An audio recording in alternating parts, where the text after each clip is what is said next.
Mossad হচ্ছে সরাসরি গোয়েন্দা সংস্থা, তারা গভর্নমেন্ট জব করে। আর তাদের সোর্স আরেকটা হচ্ছে সোর্স, আরেকটা হচ্ছে এজেন্টটা। এশিয়াতে যারা এজেন্টটা নিয়োগ দেয়, নুরুকে এজেন্টটা নিয়োগ দিয়েছে 3 বছর আগে। এই বিষয়টা উনিও কিছুটা জানে, আমি ওনাকে দিয়েছি। হয়তো উনি এই নুরাচোরা গভর্নমেন্টের থেকেও টাকা নিয়েছে। এখন ঘটনা হচ্ছে আপনার সরকার বিরোধী, কিন্তু আপনি এমন আনসারের কিছু কথা বলবেন যেগুলো গ্রহণযোগ্যতা না। দুবাইতে গিয়ে সে যে তথ্যগুলো দিয়েছে কিছু মন্ত্রীর বিষয়, এটা একদম গাঁজাখড়ি একটা মন্তব্য। এখানে যে গুজব যে বিষয়গুলো, তো এটা কিন্তু আরো প্রকাশ হয়ে যাবে বিবিসির বিরুদ্ধে, তখন তারা একটা অ্যাকশনে যেতে পারবে। কারণ আমার জানার মতে কোনো ছবি নাই। ছবি থাকলে যে কোনো ভাবেই হোক, এই ছবি জয় কেন, যত সিক্রেট নিয়ে সে মিটিং করুক, এই ছবি আমার হাতে আসবেই। এখন বিষয়টা হচ্ছে মিডিয়া যেটা করবে, এই অডিও কালকে মিডিয়া এটা এস্টাবলিশ করবে, ঢালাও ভাবে এই রেকর্ড করবে। ওদেরকে বলা, গোয়েন্দা সংস্থা বলে দিয়েছে। তবে আওয়ামী লীগের পক্ষ থেকে তারা চাচ্ছে না ঝামেলায়, আমি তো আপনাকে আগেই বলছি, কিন্তু গোয়েন্দা সংস্থা এটা ছাড়বে না, বুঝতে পারছেন? কোনোভাবে এটা ছাড় দিবে না, কারণ আমি তো আপনাকে বলছি আগে পিছিয়ে অনেকগুলো কারণ আছে, অনেকগুলো কারণ আছে। আমার একটা সন্দেহ আছে কি জানেন, সরকার আগে থেকেই জানতো সে এই মেহেদী সাফাদের সাথে মিটিং করবে। না না, সরকার জানতো না, কোনোভাবেই সরকার জানতো না।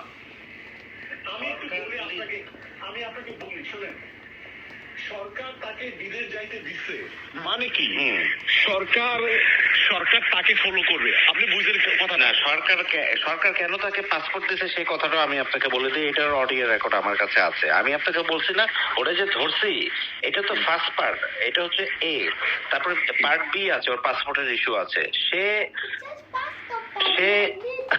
আপনার ভারতের রয়ের গোয়েন্দা সংস্থার কাছে ভায়া তার পাসপোর্ট আটকে রেখেছে, সে এই বিষয়গুলো আপিল করেছে। মার্কিন এম্বাসিকে সে মেইল করেছে, বিভিন্ন রাষ্ট্রদূতদেরকে সে মেইল করেছে। গত 2 মাস ধরে কর্মকাণ্ড তিনি চালিয়ে যাচ্ছেন, তার পাসপোর্ট তারা জব্দ করে রেখেছে। সেই চিঠি সে যেখানে যেখানে চিঠি দিয়েছে, সেখানকার চিঠি, রাষ্ট্রীয় চিঠি, আপনি একটা এম্বাসিকে চিঠি পাঠিয়েছেন, সে সেটা কখনোই এটা গোপন রাখতে পারে না, ঠিক আছে, বা হিডেন করতে পারবে না, ঠিক আছে, যদি এটা নিয়ে অন্য কিছু হয়। দিয়েছে সে, এবং সেই চিঠি ভারতীয় গোয়েন্দা সংস্থা পর্যন্ত পৌঁছেছে, ঠিক আছে। সেই চিঠি ইসরায়েলের কিছু মোসাদের এজেন্টদের কাছেও পৌঁছেছে। মোসাদ এক জিনিস আর মোসাদের এজেন্ট এক জিনিস, ঠিক আছে। মোসাদ হচ্ছে সরাসরি গোয়েন্দা সংস্থা, তারা গভর্নমেন্ট জব করে। আর তাদের সোর্স আরেকটা হচ্ছে এজেন্টটা। এশিয়াতে যারা এজেন্টটা নিয়োগ দেয়, নুরুকে এজেন্টটা নিয়োগ দিয়েছে 3 বছর আগে।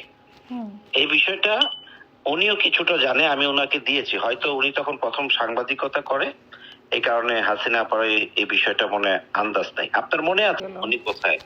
হ্যাঁ, আছে। আপনার কি মনে আছে যে 2-3 বছর আগে আমি যে বলছিলাম ওই যে ওরা ইসরায়েল নিয়ে পোস্ট করে? তো ইসরায়েলের এখানে বিষয়টা হচ্ছে কি, ইসরায়েল যে সমস্ত রাষ্ট্রের স্বীকৃতি নেই, তাদের সেখানে মোসাদের অপারেশনটা তারা কিভাবে করে, সেখানে 8টা ভাগে তারা অপারেশন করে। এই 8টার ভিতরে আমি আপনাকে একটা অংশের কথা বলি।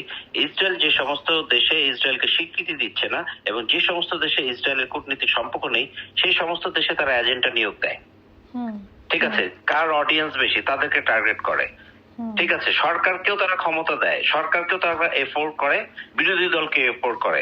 সরকারকে এমন ক্ষমতা দেয় এরা যেন বিরোধী দলকে টর্চার করতে করতে তারা স্বর্ণপূর্ণ হয় পরাশক্তির কাছে। এই সিচুয়েশনটা ক্রিয়েট করে বেশিরভাগ হচ্ছে সিআই এজেন্ট আর হচ্ছে আপনার মোসাদ। তো মোসাদের টার্গেট হচ্ছে, তারা যে এজেন্টটা নিয়োগ করেছে, মোসাদ কখনো বাংলাদেশে সরাসরি আসে না, এজেন্টটা নিয়োগ দিয়েছে। তো তাদের কাজ হচ্ছে এই যে যুব সমাজ, নুরুকে তারা টার্গেট করেছে, যুব সমাজকে বোঝাতে হবে ইসরায়েলের পজিটিভ বিষয়। তার কিছু কনক্রিট তথ্য আমার কাছে আছে, তারা পোস্ট করেছে। যেমন তারা একটা পোস্ট করেছে গত 2 বছর আগে, বাংলাদেশের স্বাধীনতার পক্ষে ইসরায়েল ছিলেন। ভারত বাংলাদেশকে স্বাধীনতার সময় যে অস্ত্র দিয়েছে, সেই অস্ত্র ইসরায়েল দিয়েছে, ভারত সেই অস্ত্র বাংলাদেশে দিয়েছে, স্বাধীন হয়েছে। এবং বাংলাদেশকে ইসরায়েল স্বীকৃতি দিয়েছে সর্বপ্রথম। কিন্তু তৎকালীন 72-এ এবং 70-এ এবং 69-এ 75-এ যতবার ইসরায়েল চিঠি দিয়েছে, কোনোবারই যখন যে বাংলাদেশের যে সরকার ছিল সেটা তারা মেনে নেয়নি, তাদের চিঠি অ্যাকসেপ্ট করে নাই, কারণ তারা জানে এটা একটা ফাঁদ, এটা একটা ফাঁদ তৈরি ছিল। ঠিক আছে, এখন বিষয়টা হচ্ছে আপনি দেখেন কিছুদিন আগে সরকার পাসপোর্ট থেকে যে ইসরায়েলের শব্দটা বাদ দিয়ে দিলেন, এটা কিন্তু একটা চাপ ছিল, বহিরাগত চাপ ছিল। কেন চাপ ছিল?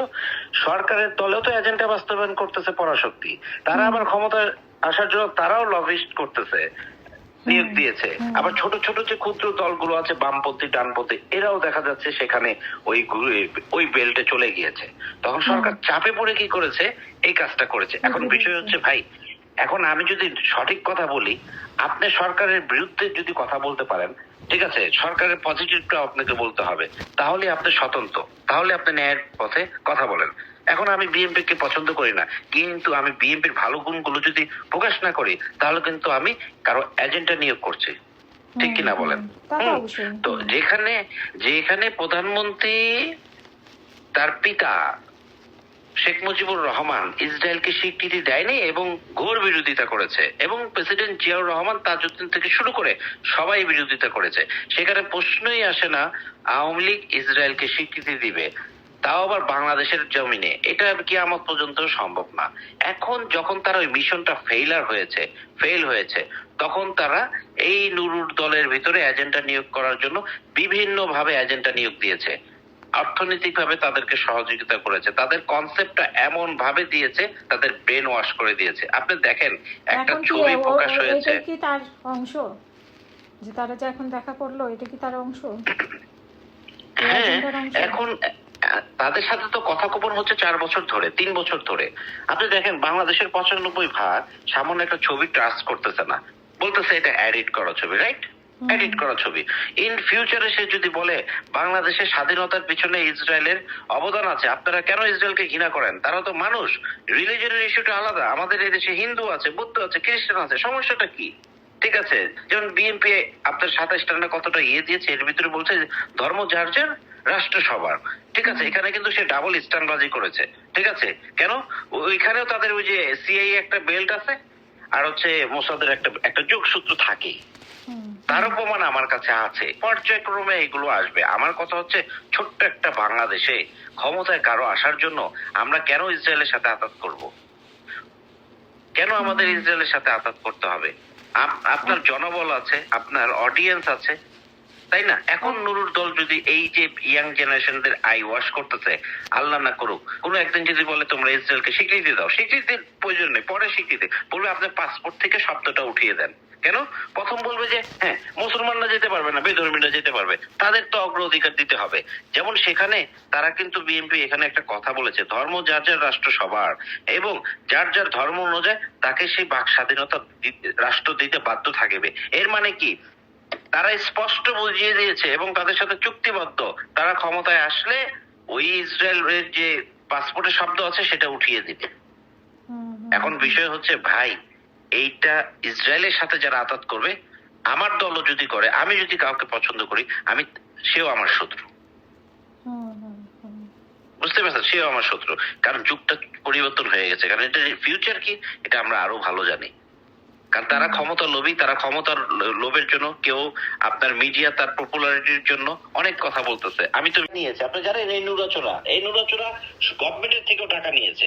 এখন ঘটনা হচ্ছে আপনার সরকার বিরোধী, কিন্তু আপনি এমন আনসারের কিছু কথা বলবেন যেগুলো গ্রহণযোগ্যতা না। দুবাইতে গিয়ে সে যে তথ্যগুলো দিয়েছে কিছু মন্ত্রীর বিষয়ে, এটা একদম গাঁজাখড়ি একটা মন্তব্য। বাংলাদেশের টাকা যে অর্থ পাচার করতেছে, এইগুলো তো কন্টিনিউ হচ্ছে। মানে একটা সিম্পল ইস্যু, এই বিষয়টা যে আওয়ামী লীগের এক মন্ত্রী টাকা পাচার করে এসেছে, গোয়েন্দা সংস্থাকে আমি তথ্য দিব, আওয়ামী লীগকে বলেন আমি তথ্য দিতে প্রস্তুত, এটা কিন্তু একটা চিপ মেন্টালিটির কথা। এর মানে কি? সে গিয়েছে সেখানে একটা মোসাদের সফরে, এখন কিছু একটা বলতে হবে না, পাবলিককে তো দেখাতে হবে, সেই জিনিসটাই সে দেখাইছে। একটা চিপ মেন্টালিটির একটা ব্যাপার আছে।